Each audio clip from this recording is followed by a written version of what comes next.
And I want to talk about one of those dominoes. You talked about stewardship and altruism. You touched on those things. So one quote that I'm really just thankful that you shared in the book was Charles Spurgeon, who said, nothing teaches us about the preciousness of the Creator as much as when we learn the emptiness of everything else.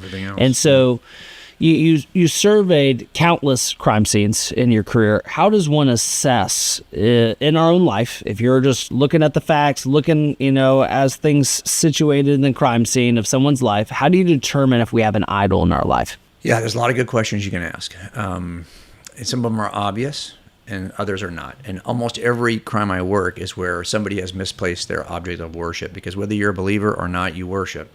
There's something that you think has got more importance than anything else, that you're willing to center your efforts around, center your life around. And this is the thing that has become an idol for you. Sometimes those idols are good, sometimes they're bad. They're almost always in categories of sex, money, or power, though, because those are good things that God has given us that we should use it for good purpose. But we have a tendency to take those things and stop short with them. Instead of going all the way to the Creator who created those things for us, we put our emphasis in the things that God has created rather than in the Creator himself. And that is really idolatry, right? When you start to worship the created things rather than the Creator.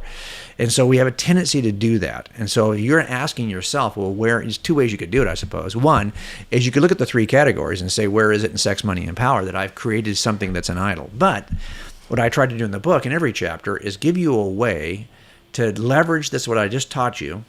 Like, how can you apply it to your own life? And so in this chapter, which is on worship, I simply ask a number of questions that I think and the obvious ones are like, well, where are you spending your money? No kidding. You're probably spending your money on the stuff you think is most important. I'm talking about discretionary money. Bills are different, but when you have a little extra cash, how are you spending it? Two, like, how are you spending your time? These are easy ways, right? If I look at your calendar and see where your recreation is spent, I'm probably going to find an idol, at least a potential idol in there. But also, if you think about what it is you trust most, if you trust your own earning power or capacity, or you trust, for example, that you can get yourself out of the jam, rather, if you're not trusted, whatever you trust, that is your Savior, that is your God. And so we have to be careful about what it is we put our trust in. I'm going to ask other questions like, what is it, the thing that you constantly are advocating for, or the thing that you cannot be questioned in your life? If there's something that cannot be questioned, if somebody just challenges it a little bit, you might have created an idol that you don't want ever to be disrupted. Granted, we should have that kind of defense. We should want to make that kind of defense for God, but we often make it for all kinds of other things that really aren't that important. Like, what is it that triggers you? Yeah, it's off limits. That's off limits. Yeah, you're not even allowed to bring that up. Well, that's probably an idol in your life. So I try to provide enough questions here to kind of help you figure out, like, where are the idols in my life? Because it was so good. Like, what do I wear? What do I proclaim? Yes. Some really great things. What I talk about often. Yeah. Well, listen, open your iPhone and tell me what your podcasts are. Like, what are you listening to? Right? I mean, that's going to tell me right away what it is you're most interested in. If I've got 5 minutes down, what am I putting in my brain? So these are the things that, and I'm as guilty, if not more guilty than any, but luckily right now we're not in football season. But if we were in football season, you'd see how ridiculous an idol it can be for me. Sure. It becomes like, oh, why do I even care? Why do I spend this much time researching who's going to be on my fantasy football team? Really? This is the problem, is that sometimes we can do a better job of passing on our fandom than we can to passing on our faith. Because we talk about our fandom around the table at dinner, in the car, we go to games with our family. They know who we support. And I know people who are, Packers fans or Dallas Cowboys fans to the death, right? I mean, these are like lifelong, multi-generational. Their whole family has always been a fan. Okay, what's happening here? And by the way, they can tell you every draft. They can tell you every second and third stringer who should have started. I mean, they know all the minutia. It's almost as if they have as much detail in their mind about the history of that team as we should have about the theology of our worldview. Yet we don't have it, typically. So I'm just as challenged as anybody else to always try to make sure that, and I know, listen, I'm sitting here right now, I just don't want to talk about them, but I know where my idols are. I don't think there's a moment in which as humans, we're going to clear out the idols, but we can be constantly aware And so we're making that effort as often as we can, because I think it's our fallen nature is such that I'm not a perfectionist. I don't believe we're ever going to be perfect. Yeah, we're you see eventually this gonna- in Jacob and Israel. I think it's like Genesis 32, where he's cleaning out the camp of idols. Like his name has been changed. I think it might be Genesis 35. Either way, he's pulling out the camp of all the idols. And this has already happened. Rachel's already been caught with idols prior in their relationship. But he's coming back and he says, I'm rededicating basically his life. He's getting renamed into Israel from Jacob. And sometimes you might need to do that in your own life today. Is like, what yeah. idols do I have? What am I proclaiming? What am I talking about often? Am I talking about trivial things? Like, at the end of the day, those ball games, the players in those games are all going to move on with their life. But you know what? Those people that are around your dinner table are going to have an eternity spent somewhere, either in heaven or hell. And that's a serious, not trivial. These are serious things to talk about. Yeah, absolutely. And I think you're absolutely right. This is true for the kings of Israel, too. They were constantly, time and again, you'd see a new king come to power, and if he got his head straight about God, he'd end up tearing down all the places of worship for all the idols. Well, why is that happening? Because we constantly rebuild them. And so I think we have to be aware of the fact that's true for us, too, is that it's a constant state of trying to reprioritize. And I think it's that constantly reconsidering the gospel and what it really means. It's having to revisit it in your mind. Revisiting the grace that's been given to you is what helps us to be gracious people going forward. It's not that you can hear that once and then I'll be gracious from that point on. No, I have to constantly revisit what has God done for me to be humbled enough to continue to do this for others. And that's, I think, the challenge, right, of living the Christian life. Jim, you also talk about the impact of meaningful work. And you give some practical advice like resist debt, want less, and you talk about other things in there. Anything you want to add to that and speak to that? Well, and this is behind a lot of young people who I've had to take to jail. And I have a story in this book of one that I met a couple of times.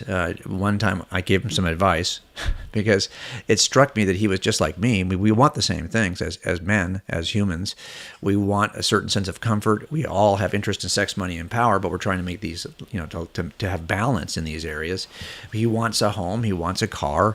He wants a meaningful relationship. The same things that all of us want. For him, though, he was just not willing to slowly get it. I mean, he wanted it all immediately, and big scores doing robberies would at least give him the cash. And of course, it always struck me as odd because, yes, I have to work a lot of years to get this one thing I want. But the alternative is just to steal it and then eventually get caught and go to jail for a bunch of years. So in the end, you kind of give up a lot of time one way or the other. And minimum wage in jail. Yeah. So what are you trying to do here? And so I think the advice I give my own kids and that I've given so many people in custody is that we all want independence, financial independence. I have financial independence. That doesn't mean I'm independently wealthy, but I have financial independence. Now, here's why. Financial independence is not the ability to buy anything. It's the ability to buy anything you want or need. Right. And I don't Exactly. want or need anything. And it's because I've reduced my list of wants to the point that I could actually survive on the limited income I have that puts me in a position of financial independence. So it turns out there's two ways to get to arrive at what a lot of these folks I've taken to jail are trying to arrive at. One, you can decide what you want and go out and get it, or you can decide that what you've got is what you want. So you can either go out and get what you want or want what you got. And by the way, the second approach will make you happy today. The other approach, I'm not sure you'll ever really achieve the thing that ring you're trying to grab. I'm not sure you'll ever grab it or it'll ever be large enough. But so I know that contentment is that approach where you say, hey, you know what? I'm just happy with what I have. That is the kind of the bedstone of the cornerstone of the bedrock of contentment. And I think it's hard for us. And by the way, this has been said so many different ways by so many people that I could have quoted 100 of these in that chapter. I just quoted a couple because so many people have said the same thing I'm saying to you. It's like, if you're content with what you have, you'll be there right now. Whatever you're chasing, you will have already caught it. But if you're constantly chasing something, and this is why, that means I have to have a certain commitment to certain kinds of cars. Old cars generally, or cheap cars. But it turns out this has provided me the kind of freedom to not be in constant, like let's put it this way. You have two things of value. You have time and you have money. Now, when you're young, you're willing to give up your time in order to make the money you need to pay your bills, to survive. But as you get older, trust me, the values of these two things are going to flip. Because when you're young, you got all the time in the world and no money. But when you're old, hopefully you have a little bit of money and less time than you've ever had before. I can see I'm on the back three. I can see the clubhouse. Okay. I know it's close. So I know now that is the thing of most value.